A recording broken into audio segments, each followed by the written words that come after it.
Not. You know what their defense is? 2 dog sleds. We need Greenland for national security. Greenland. Greenland. Greenland. Greenland. Greenland. Greenland.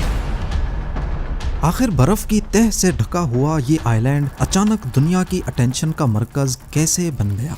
क्या वजह है कि America इतनी शिद्दत से Greenland के पीछे हाथ धोकर पड़ चुका है? इसकी जो असल वजह है वो मिनरल्स, ऑयल या अमेरिकन सिक्योरिटी से कहीं ज्यादा अहम है। इतनी अहम कि वो पूरे दुनिया का निज़ाम भी बदल सकती है। ज़ेम टीवी की वीडियोस में एक बार फिर से खुशामदीद। नाज़रीन, ग्रीनलैंड नॉर्थ पोल के करीब दुनिया का सबसे बड़ा आइलैंड है जिसका 80% हिस्सा बर्फ की मोटी लेयर से ढका हुआ है। वैसे तो एरिया के हिसाब से ये सऊदी अरब, मेक्सिको और इंडोनेशिया से भी बड़ा है, लेकिन यहाँ रहने के काबिल इलाका इतना कम है कि पूरे ग्रीनलैंड में महज 57,000 लोग ही रहते हैं, वो भी साहिली पट्टी पर जहाँ बर्फ काफी कम है। टेम्परेचर की बात की जाए तो -30 डिग्री सेल्सियस यहाँ के लिए एक नॉर्मल बात है और नॉर्दर्न हिस्सों में तो -50 भी रोज का मामूल है। गर्मियां यहाँ सिर्फ इतनी देर के लिए ही आती हैं जितनी देर के लिए मिडिल ईस्ट में सर्दियां आती हैं, खींच खींच के 10 डिग्रीज, वो भी दिन की कड़कती धूप में। जिस ग्रीनलैंड में खून जमाने वाली ठंड हो, वो बर्फ का ढेर आज दुनिया की सुपर पावर्स के दरमियान एक कोल्ड वॉर का मरकज कैसे बन गया है? अमेरिकन प्रेसिडेंट डोनाल्ड ट्रंप तो यहाँ तक कह चुके हैं कि हमें किसी भी सूरत ग्रीनलैंड को अमेरिका का हिस्सा बनाना है, फिर चाहे इसमें मिलिट्री ऑपरेशन का सहारा ही क्यों ना लेना पड़े। सिर्फ एक मर्तबा नहीं, ट्रंप ने बार बार ग्रीनलैंड को पाने की ख्वाहिश की है और ट्रंप की इसी जिद ने जियोपॉलिटिक्स एक्सपर्ट्स को फिक्रमंद कर रखा है। ग्रीनलैंड नॉर्थ अमेरिकन कॉन्टिनेंट का एक हिस्सा जरूर है, लेकिन पॉलिटिकली ये किंगडम ऑफ डेनमार्क के कंट्रोल में आने वाला एक ऑटोनोमस रीजन है। डोनाल्ड ट्रंप की ख्वाहिश है कि ये यूनाइटेड स्टेट्स ऑफ अमेरिका का हिस्सा बन जाए, लेकिन आपको ये बात भी बताता चलूं कि ट्रंप वो पहले शख्स नहीं है जिन्होंने ऐसी ख्वाहिश जाहिर की हो। अमेरिका ने ग्रीनलैंड को हमेशा अपनी नेशनल सिक्योरिटी का एक लाजमी हिस्सा समझा है। 1867 तक अलास्का भी रशिया का हिस्सा होता था और फिर अमेरिका ने उसको महज 2 सेंट्स पर एकड़ के हिसाब से खरीद लिया, क्योंकि अमेरिका शुरू से ही आर्कटिक रीजन में अपनी हुक्मरानी कायम रखना चाहता है। उस वक्त पहली बार ग्रीनलैंड और आइसलैंड को भी खरीदने की कोशिश की गई थी, लेकिन अमेरिकन कांग्रेस ने इस प्लान को मजाक में उड़ा दिया। इसके बाद साल 1910 में यूएस प्रेसिडेंट विलियम होवर्ड थॉफ्ट ने ग्रीनलैंड को हासिल करने की कोशिश की, लेकिन इस बार भी नाकामी मिली। इसके बाद असल मोड़ तब आया जब वर्ल्ड वॉर 2 में जर्मन्स ने डेनमार्क पर कब्जा कर लिया। इस मौके पर अमेरिका ने ग्रीनलैंड की सिक्योरिटी अपने हाथ में ले ली ताकि नाज़ी फोर्सेस वहां अपनी बेसेस ना बना सकें। जंग खत्म होने के बाद 1946 में अमेरिकन प्रेसिडेंट हैरी ट्रूमैन ने डेनमार्क को $100 मिलियन का गोल्ड ऑफर किया और इसके बदले ग्रीनलैंड मांग लिया। डेनमार्क ने उस वक्त भी जमीन बेचने से इनकार किया, पर अमेरिका को इतनी इजाजत दे दी कि वो वहां अपनी मिलिट्री बेसेस बना ले। यूं एक बात तो क्लियर है कि डोनाल्ड ट्रंप का तरीका जरूर गलत है, लेकिन वो पहले यूएस प्रेसिडेंट नहीं जो ग्रीनलैंड को पाने की कोशिश कर रहे हैं। देखा जाए तो ट्रंप के इस सख्त लहजे के पीछे कई वजूहात मालूम होती हैं। वेनेजुएला के प्रेसिडेंट निकोलस मेडुरो की गिरफ्तारी और वहां कब्जा करने के बाद उन्होंने ग्रीनलैंड पर अपना दबाव मजीद बढ़ा दिया है। इसकी एक वजह तो है नेशनल सिक्योरिटी। देखा जाए तो ग्रीनलैंड की आर्कटिक में लोकेशन कुछ ऐसी है कि वो रशिया और अमेरिका के बिल्कुल सेंटर में मौजूद है। मिलिट्री के नजरिए से देखा जाए तो जो कोई ग्रीनलैंड पर होल्ड करेगा, ऑटोमेटिकली उसका कंट्रोल पूरे आर्कटिक रीजन में बेहतर हो जाएगा। पर ग्रीनलैंड में ऑलरेडी अमेरिकन फोर्सेस मौजूद हैं। वहां की बिडुफीक स्पेस बेस में आज भी 10,000 के करीब अमेरिकन सोल्जर्स मौजूद हैं। तो फिर उनको खतरा किस चीज का है? असल में ग्रीनलैंड है तो डेनमार्क के होल्ड में, लेकिन वहां के रहने वाले लोग काफी अरसे से अपना अलग मुल्क चाहते हैं, यानी कि आजादी। और डेनमार्क भी कोई पावरफुल किंगडम नहीं है। वो अपने बजट का आधा हिस्सा ग्रीनलैंड को फंड्स की सूरत में देते हैं, लेकिन उसके बावजूद भी वहां कोई आर्मी नहीं है। ट्रंप को खतरा है कि अगर कल को ग्रीनलैंड आजाद हो गया तो हो सकता है वो वहां अमेरिकन बेसेस हटाने की डिमांड कर दें या फिर किराया बहुत ज्यादा बढ़ा दें। तभी अमेरिका चाहता है कि ग्रीनलैंड का पूरा कंट्रोल उनके हाथ में आ जाए। दूसरी बात यह है कि ग्रीनलैंड की अपनी कोई आर्मी नहीं है, वहां डेनिश डिफेंस फोर्सेस हैं जो ट्रंप के ख्याल में काफी कमजोर हैं।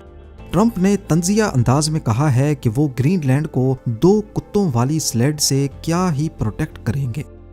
बेशक ट्रंप की बात किसी हद तक सही हो, लेकिन पूरी दुनिया को उनकी नीयत पर शक है, क्योंकि अमेरिका का पास्ट इंप्रेशन ही कुछ ऐसा रहा है। इन्होंने इराक पर हमला किया वेपन्स ऑफ मास डिस्ट्रक्शन का बहाना बनाकर, पर असल में वहां कुछ नहीं मिला।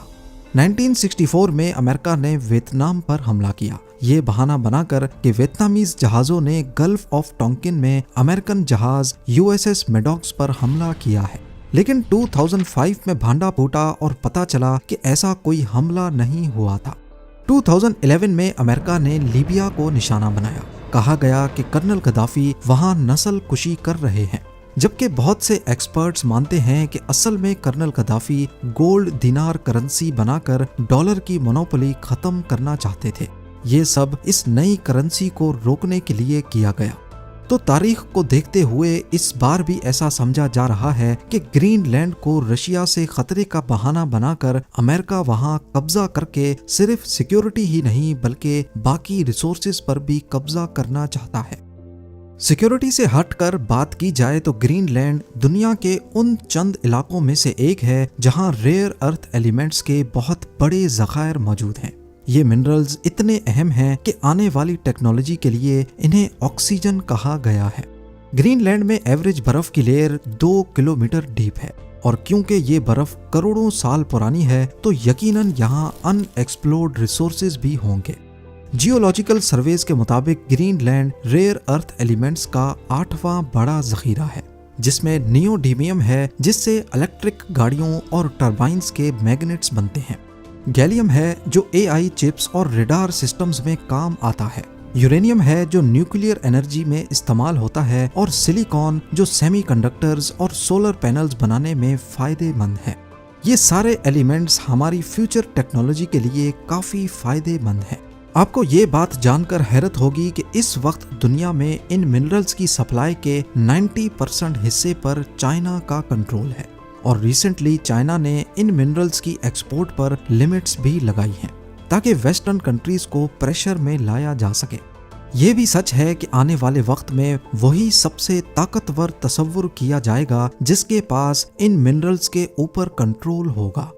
ये भी एक वजह है कि ट्रंप ग्रीनलैंड के इन मिनरल्स को हासिल करके चाइना की मोनोपोली तोड़ना चाहते हैं।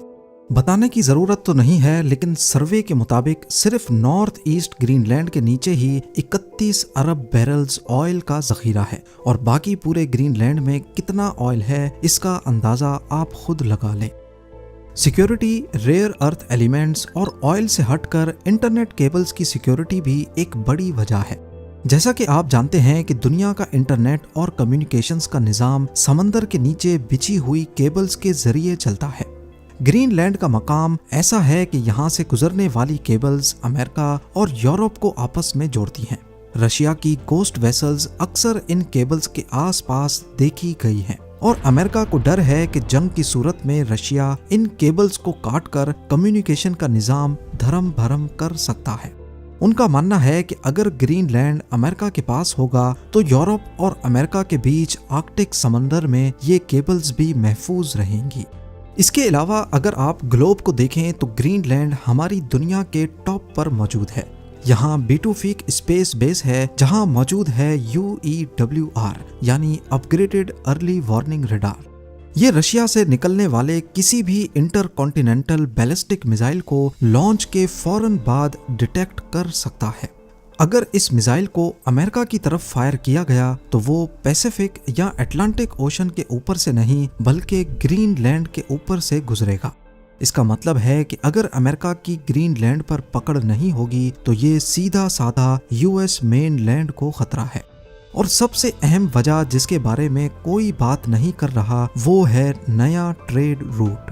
सदियों से इंसान एक ऐसे रास्ते की तलाश में है जो यूरोप और एशिया को जल्द अज जल्द मिला सके। पुराने जमाने में बहरी जहाजों को पूरे अफ्रीका या साउथ अमेरिका का चक्कर काट कर जाना पड़ता था। फिर सुइज और पनामा कैनाल बनाए गए जिससे महीनों का सफर हफ्तों में बदल गया। लेकिन आर्कटिक ओशन का रास्ता हमेशा बर्फ से बंद रहा और ये रास्ता कार्गो शिप्स के लिए क्रॉस करना नामुमकिन समझा जाता था। अब ग्लोबल वार्मिंग की वजह से आर्कटिक की वो सदियों पुरानी सख्त बर्फ आहिस्ता आहिस्ता पिघल रही है। इससे एक नया समंदरी रास्ता निकलता हुआ दिख रहा है जिसे नॉर्थ वेस्ट पैसेज कहते हैं।